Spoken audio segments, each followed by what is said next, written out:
আসসালামু আলাইকুম। Channel I কৃষি সংবাদে সবাইকে আমন্ত্রণ জানাচ্ছি। আমি সোহেল ফাইসাল। এখনকার এই সংবাদ আয়োজনে একই সঙ্গে চ্যানেলের ইউটিউব চ্যানেলে এবং চ্যানেলের ওটিটি প্ল্যাটফর্ম আই স্ক্রিনে লাইভ স্ট্রিম হচ্ছে। নারায়ণগঞ্জের সোনারগাঁও উপজেলার কাইকারটেক হাটটি 200 বছরের পুরনো বলে ধারণা করা হয়। হারাতে বসা বাংলার গ্রামীণ ঐতিহ্যের অনেকটাই এখনও ধরে রেখেছে হাটের মানুষজন। শুধু কেনাবেচাই নয়, পর্যটনের অংশ হয়ে উঠেছে হাটটি। সংশ্লিষ্টরা বলছেন, সরকারের সহযোগিতা পেলে হাটটি আরও দৃষ্টিনন্দন ও সম্প্রসারণ করা সম্ভব। বিস্তারিত জানাচ্ছেন শাইখ সিরাজ। ব্রহ্মপুত্র নদীর তীরে প্রতি রোববার বসে কাইকারটেক হাট।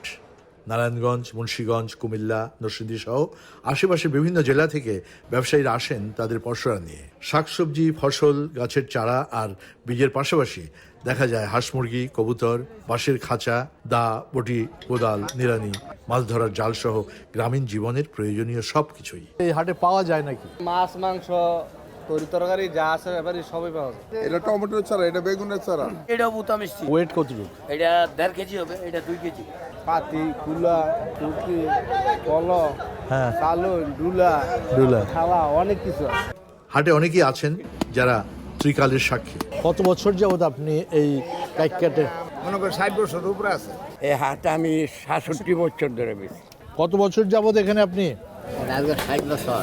হাট কমিটি বলছে, সরকারের সহযোগিতা পেলে হাটটি স্থানীয় অর্থনীতিতে বড় ভূমিকা রাখতে পারবে। এই হাটের ভিতরে বৃষ্টিপাত হইলে এই হাজার হাজার লোক এখানে ধারণের বসানে সেই বৃষ্টি থেকে রক্ষা করবার জন্য কোনো এটার সুবিধা তারা পেতেছে না।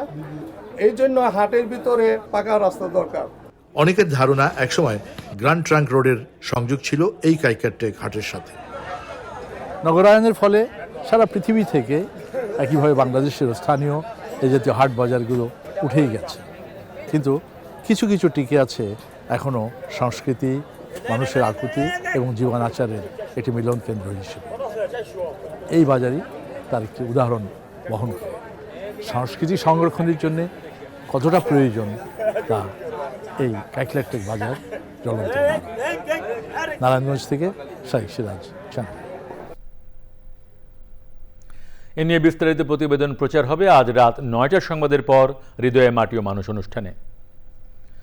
এবছর নেত্রকোনায় রোপা আমনের ভালো ফলন হলেও কিছু এলাকায় ইঁদুরের আক্রমণে ক্ষতির মুখে পড়েছেন কৃষক।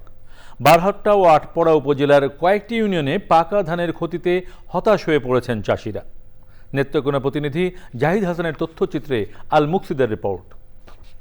নেত্রকোনায় 15টি গ্রামের আশপাশে এলাকায় ইঁদুর আক্রমণে নষ্ট হচ্ছে মাঠের পাকা ধান। স্থানীয়রা বলছে, শীষ আসার পর থেকেই ইঁদুরের আক্রমণ শুরু হয়েছে আমন ধানের ক্ষেতে। আমাদের জমিন তো ইঁদুরে খাইতেছে, ইঁদুরে এখনো ধান কাটতেছে। ইঁদুরে দেখায়া একবারে সর্বনাশ করে যাচ্ছে। হ্যাঁ, এখন তো কাটাতে মনে হয় যে 1 মন 1.5 মন করে ধানই খাইতেছে, ইঁদুরে নষ্ট করে যাচ্ছে। অভিযোগ, মাঠের পাকা ধান নষ্ট হলেও